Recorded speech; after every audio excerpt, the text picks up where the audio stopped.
Show me. Show me.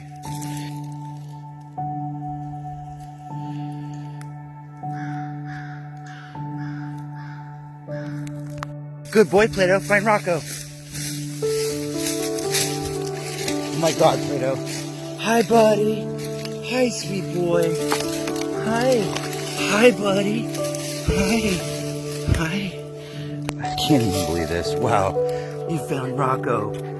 Over the last 6-7 years, we've been looking for dogs in our community that have gotten lost. When they did, we jump in the car and go. You know, dog goes missing, Plato. Another cat goes missing, Plato. We've probably done 200 tracks, over 1,000 miles. Plato found 66. Up here, you know, like we're living in rugged territory. Here in Boulder Creek, we have a hot spot of pumas that are predating on pets. Some tracks were 1,000 feet. Some of them were like 12 miles. When I first met Plato, I was welding, and this dog comes over to me and just is like, hello, I'm your friend. Hello. Drops on his back, shows me his belly, and it was just the sweetest thing. Literally from the minute I met him, I just fell in love. I went back to that job for another week or so, and then I saw this guy throw him out of a car. Literally grabs him by his scruff, throws him out of the car. He goes tumbling. So I pick him up and I put him in my truck. I locked the door and I told him that I'm taking him. So I bring him home. He couldn't like jump up on the bed. He was like severely overweight. He'd squeal when I picked him up. The people that had him were feeding him people meals. I took him from somebody who was abusive, and I was fortunate enough to have an amazing person like Stephanie in my life that he attached to. It was really interesting because one day Stephanie went for a hike.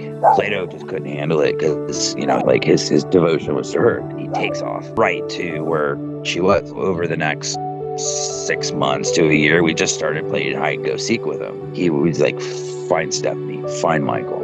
Every single time he did. And that's just kind of when we started noticing it. And then one of our neighbors had 2 dogs that ran off and got lost. I'm like, okay, I'm going to go grab Plato. Maybe he'll pick up on it. I brought him to their bed. I asked him to find Lily and Lola, and he did.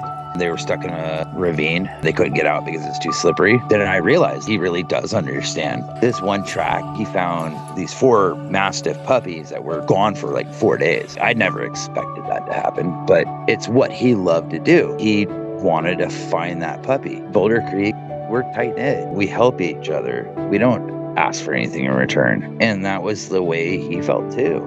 I knew it. Since the CZU fire, things have been difficult for us. Plato's the only thing I have left since the CZU. Everything else is gone. In my deep depression, he gave me a reason to get out of bed every morning. During the CZU fire, Plato was diagnosed with congenital heart failure. And that was really hard for me to deal with. I created a GoFundMe and been able to give him the health care that he's needed. His passing affected a lot of people here in the community. Definitely the hardest thing I've ever had to deal with in my life. He just loved everybody, and everyone loved him too. I don't know how I could have been more lucky to spend 10 years with this dog that was more human than I am. Helping others is the best way you could help yourself. If more communities had pets like Plato, more dogs would come home. Pets like Plato bring us peace and solace. They're the ones that actually bring us the most stability in life. He's been my best friend for a long time, and I'm forever grateful.